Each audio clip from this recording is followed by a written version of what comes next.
نبی صادق صلی اللہ علیہ وسلم کی ایک حدیث کے مفہوم کے مطابق جب دجال آئے گا تو وہ اپنے مخالفین پر آگ پھینکے گا، جبکہ شاید اسی تناظر میں حکیم الامت علامہ اقبال نے بھی کہا تھا، آگ ہے، اولاد ابراہیم ہے، نمرود ہے، کیا کسی کو پھر کسی کا امتحان مقصود ہے؟ اور اگر ہم مندرجہ بالا حدیث اور شعر اقبال کے تناظر میں موجودہ حالات کو سمجھنے کی کوشش کریں تو اندازہ ہوتا ہے کہ سعودی عرب کے بعد پچھلے 3 ماہ سے ایران میں ملک کے حساس مقامات پر دھماکوں اور آتش زنی کے واقعات میں تیزی سے اضافہ ہوا ہے اور انہیں اچھا خاصا نقصان پہنچا ہے۔ آتش زنی کے ان واقعات میں سے کئی ایک جوہری تنصیبات، آئل ریفائنریز، بجلی گھروں، اہم فیکٹریوں اور کاروباری اداروں میں ہوئے ہیں۔ ایران کے خبر رساں ادارے ارنانے نے تسلیم کیا ہے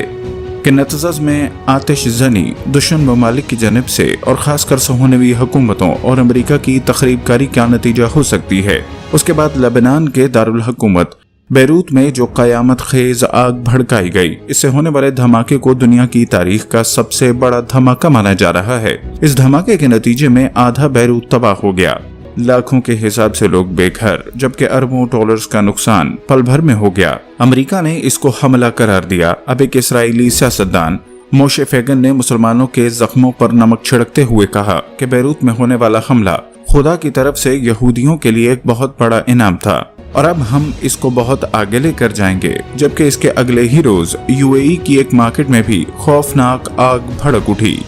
آخر مسلم ممالک میں یکے بعد دیگرے یہ آگ کے واقعات کیوں اور کیسے ہو رہے ہیں؟ محققین کے مطابق ان سب کے پیچھے بھی انہی دجالی قوتوں کی کوششیں کار فرما ہیں، جو اپنے آقا کے کافرانہ نظام کے نفاذ کے لیے اب اپنے اقدامات کو تیز تر کر رہی ہیں۔ اس کے لیے وہ جدید سے جدید ہتھیار، جن میں لیزر خیاطیاتی اور کائنیٹک اسلحے کا استعمال ہے، جن کو حدیث میں دجال کی آگ سے بھی تشبیہ دی گئی ہے۔ جبکہ حال ہی میں اسرائیل اور UAE کے درمیان ہونے والا نام نہاد امن معاہدہ بھی حالات حاضرہ کی گرم ترین خبروں میں سے ایک ہے، جس میں نہ صرف عرب مسلمانوں نے فلسطینی اور کشمیری مظلوموں کے جان و مال اور عفت و آبرو کو بیچنے میں ذرہ بھی کوتاہی یا شرمندگی محسوس نہیں کی، بلکہ اب یہ خبریں بھی دنیا کی میڈیا کی زینت پر رہی ہیں کہ اس کے بعد نہ صرف سعودی عرب بلکہ عمان، یمن اور باقی دنیا بھی اسرائیل کی گود میں گرنے جا رہی ہے، بلکہ مملکت خداداد کی قیادت پر بھی دباؤ بڑھایا جا رہا ہے کہ وہ بھی دنیا کے امن کی خاطر اسرائیل کو تسلیم کر لے۔ معزز خواتین و حضرات،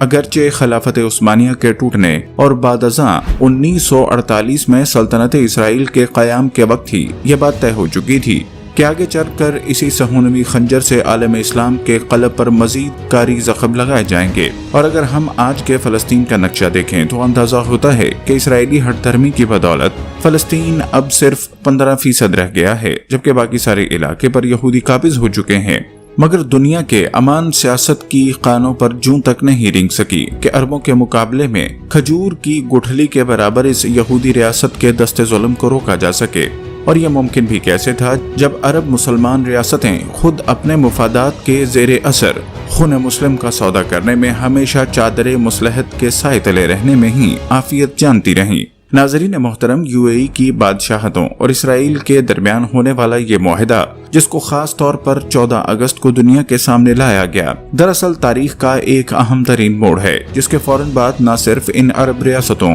اور یہودیوں کے درمیان تعلقات کی نوعیت یکسر بدل کر رہ گئی ہے، بلکہ عالم اسلام کو نوید ہو کہ اب اسرائیل نے ان ریاستوں سے وہ علاقے بھی قیمتاً خریدنا شروع کر دیے ہیں جہاں پر وہ اپنی فیکٹری اور ملیں لگانے کے علاوہ ظاہر ہے انسانی کالونیاں بھی تعمیر کرے گا۔ یعنی زیادہ آسان الفاظ میں اب یہاں بھی ایک نئے اسرائیل کی بنیاد رکھی جا رہی ہے، تاکہ اس مناسب مقام پر بیٹھ کر چائنا اور پاکستان کو بھی کنٹرول کیا جا سکے۔ ہر چند کہ یہ ان کی معصومانہ خواہشیں کہی جا سکتی ہے، چونکہ اوراق تاریخ شاہد ہیں کہ ہمیشہ طاغوت کی چالوں کو اللہ کی چالوں نے مات دی ہے۔ اور اگر زمینی حقائق سے گواہی لی جائے تو بھی یہ کام اتنا آسان ہرگز نہیں، لیکن باطل کے ارادے اب کھل کر سامنے آ چکے ہیں۔ اور اگر دیکھا جائے تو اس سازش کو بھی مسلمانوں کے درمیان بھڑکائی جانے والی اختلافات کی آگ سے تشبیہ دی جا سکتی ہے، جو کہ بلا شبہ ایک اسلام دشمن کوشش ہے۔ اگرچہ اس بات میں بھی کسی حد تک سچائی موجود ہے کہ بیک ڈور ڈپلومیسی کے ذریعے